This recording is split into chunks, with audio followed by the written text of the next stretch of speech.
Stepping on a skunk and hearing it shriek, or some other bone-chilling experience.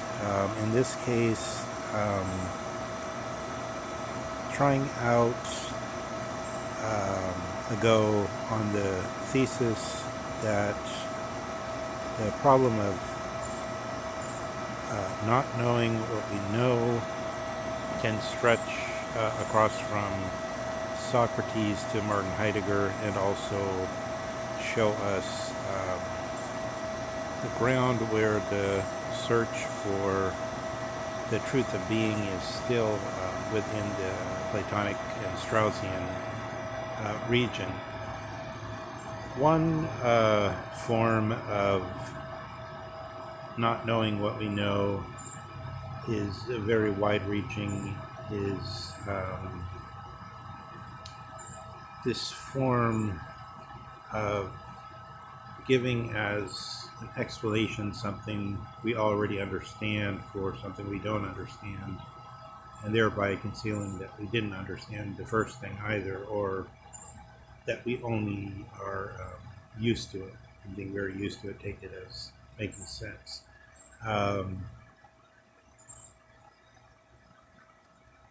There was a episode of this Jeff Goldblum show where he goes to a tennis shoe convention and discovers that the tennis shoes are trading for $20,000 a pair in some case, and other exorbitant sums are changing hands over tennis shoes. And then the explanation is given. It's just like baseball cards. They're valued differently depending on the photograph or who's in it. And they saw, I understand. So that's a way of just passing around things that we have some working theory on from one vantage, and making the old theory work in the new circumstance where we might have had a chance to get a fresh grasp at how alien the phenomena we had taken ourselves to understand really is. Another way not knowing what we know is constantly hovering around us is with terminology, and with the question of what's all the talk about with language.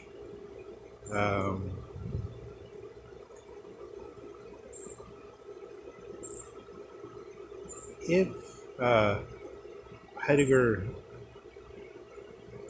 uses history and has faith in history in some sense, does that mean at the same time that he doesn't believe in truth?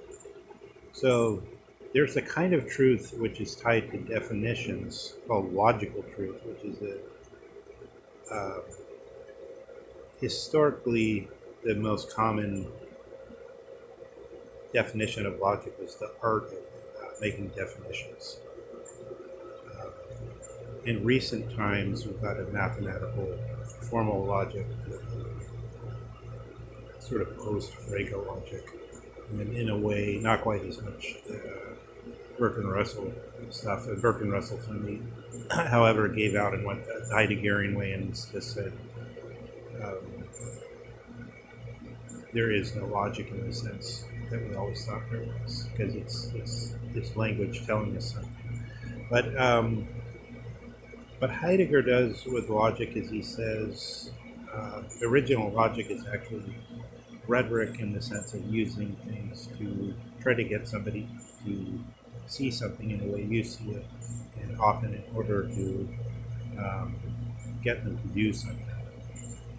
Public rhetoric and the different kinds of rhetoric that involve a polis or res publica, the obvious public concerns, in other words. So that's one distinction, by the way, that we should remember, is that the ancients had nothing like a state that they recognized in some special senses over and against themselves. what they had is things which were straightforwardly, obviously concerned to everyone. So, for instance, a report on the state of the aqueducts, or uh, the outcome of some battle, etc. Those are obviously public concerns. Um, Within this realm of the public concern, Heidegger claims the first logic comes up in the course of the people saying, uh, what's all the talk about? What does it mean?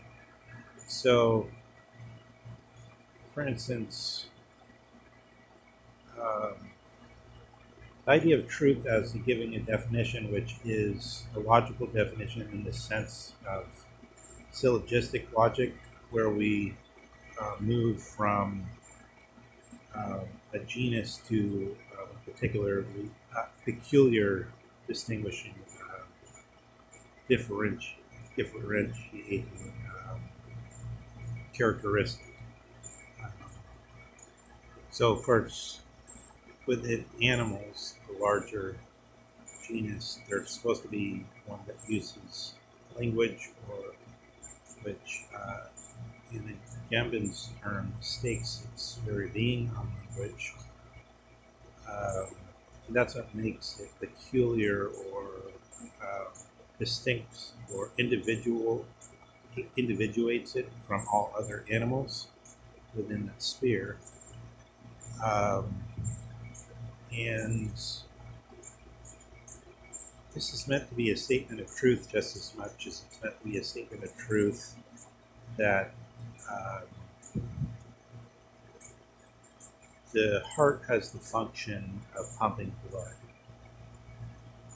Um, I tried to give something slightly ambiguous, because some biologists would deny that the heart is an organ, that it's a tool, that it's something, as though we're treating it as something built, and therefore built according to some sense. Because they say you can't really have that teleology, because after all, it was through random selection, not purposeful action of a builder, that the heart came to exist. But still, the heart seems to have the function. It makes perfect sense to say the heart has the function of pumping the blood, because we know something's wrong with the heart if it's failing to pump the blood. So these statements on definitions are meant to be. There's no real strong distinction between inner and outer, between the word being inside somebody's head or something like that.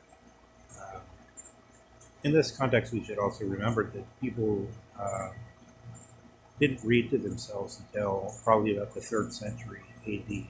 All reading was done out loud.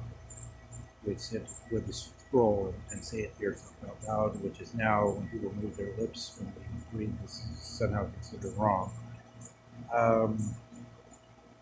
If you push it back further, thinking of that very definition of the definition, you get into a kind of Fibonacci and a Salvador Dali free fall, where this logic, which is itself the art of definition, has to define itself, and then from that definition move out into other spheres. Whether there's a ground that can be reached there, it's hard to understand. So Heidegger is saying, with regard to not knowing what we know, one of the worst things is this sense of the truisms, in the sense that we have some phrase like Socrates says that he knows that he doesn't know. And then everybody has kind of a vague sense of that, or they don't understand it, but they can repeat it, or they have some more or less. What Heidegger says is this is actually the worst form of not knowing what we know, the most prevalent and the most punctuated and the most vastly spread,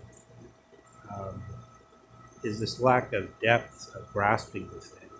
So the not knowing what we know could be grasped more or less vehemently, more or less, with really being smitten by what it means. And maybe Socrates uh, grasped that at a great depth. Maybe Mark Twain, when he was saying, it's not what you don't know that's the harm, but what you know that you uh, really, really don't know. I didn't get this phrase exactly right, but in any case, he made a comment which sounds like he, he's onto this theme at some depth. So, if we would stay with that problem, are we then showing a moment that doesn't discriminate between temporal persons, as it were, and doesn't mind that whether we're talking about a pre-Alexandrian Greek or a modern German or what have you, but is still stomping around in the same possibility of this sort of floating ground of the scene that we may not uh, know what we know.